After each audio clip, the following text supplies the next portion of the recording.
Welcome to Gotta Try DIY. My name is David. I'm an average homeowner who tries to fix things himself. And if you like things like home repair and do-it-yourself type of stuff, please hit the subscribe button and the bell to be notified when I upload new videos. In today's video, I'm actually going to replace my basic thermostat with a programmable thermostat. And what that means is the programmable one is I can set it to go on and off at different times of day, different days, whatever I want to do.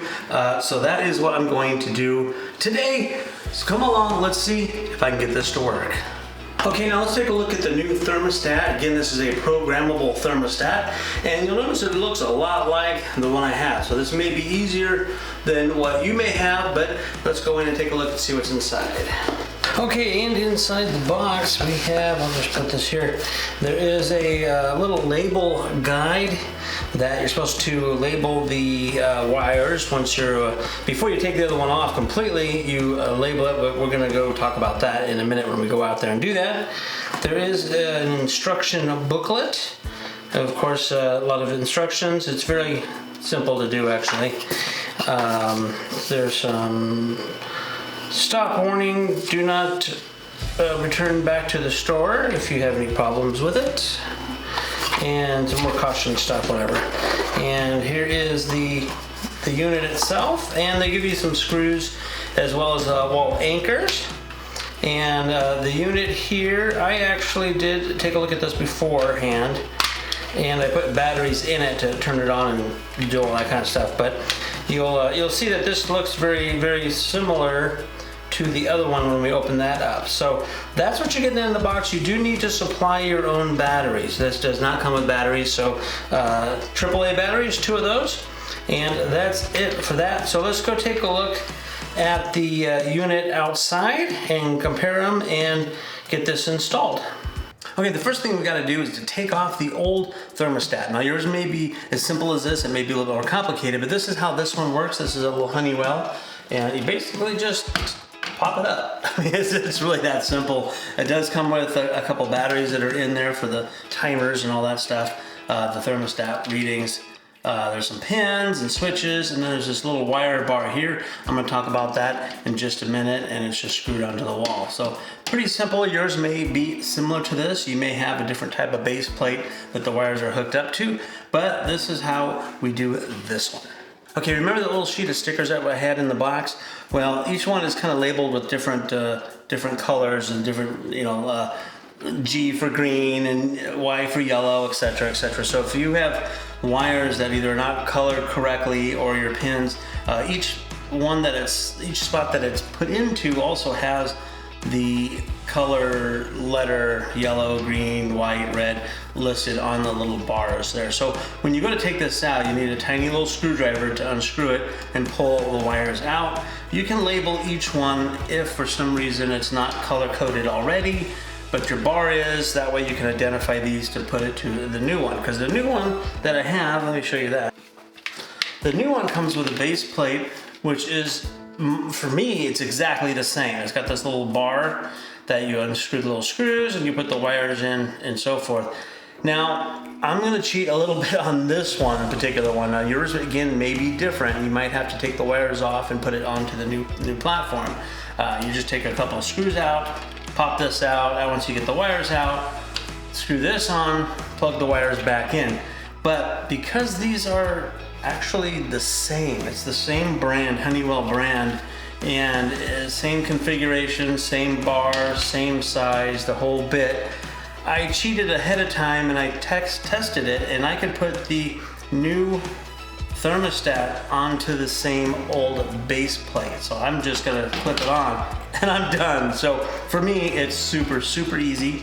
For you, it may be a little bit more difficult, and I can't show that because I don't have that, but there's a lot of those round thermostats. Take it apart, check your wires. You may have to take the plate off and rewire this little thing. It is super duper simple, very easy. I'll show some close-ups of this as well, so you can see this.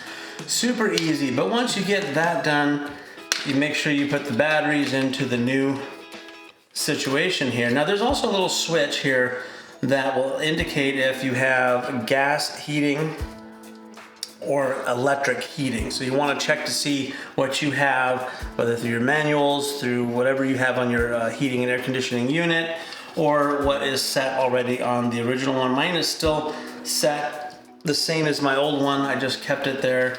I'm not changing anything like that. All the pins and everything's the same. So again, for me, it's super duper easy. All I'm gonna do is take this, put it on, hang it on the situation, and there. It fits right in, nice and snug. It snaps in. I already set the time on it, but you can go through and set the timer and the temperature. So you can set the timer to go on in the morning at a certain time, Monday through Friday. So this particular one has weekday and weekend settings. So during the week, you can set it to go on at a certain time and at a certain temperature. And then when you leave, like leave for work, you can set it down. You can set it a temperature to when you come back from work, and then a temperature to set in the evening when you go to bed. I'm pretty much home all the time, so I just set it to go at a certain temperature in the morning and then off at night, and that's it, Monday through Friday. And then there's also one for Saturday and Sunday. That's it. It's pretty simple. You got the switches for heating and cooling and fan on and off if you want to just run that.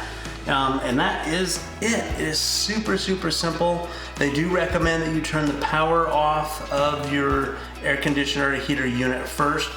I didn't do that because I'm not really messing with the wires or anything like that. It's a low voltage situation, so not like when I replaced the other things like the smoke detector, which you can see over here. Take a look at the smoke detector on these sides. And of course, if you notice, I look a little different than that video because I hadn't shaved in weeks and weeks and weeks with my COVID beard I had, and that other one, and today I shaved really nice and neat and clean. So anyways, guys, that is it. It's super duper simple to do. If you have any questions or any issues or whatever, you can leave some comments down below. And please hit the thumbs up button so YouTube knows that people are liking this video. Leave comments, hit the little bell when I upload new stuff. Not sure exactly what my next do-it-yourself project will be. I have a feeling it's probably going to be my water filtration system because I bought filters for it a while ago and I still haven't done it yet. So stay tuned, and I'm building up the motivation to do that. But anyways, thanks again, guys. Have a good day, and remember, if I could do it, you could do it. You gotta try DIY. See you guys next time. And I'm an average homeowner guy that just tries to fix things. Let's try that again. Sometimes they go well, sometimes they don't. Today I have a little special thing for you.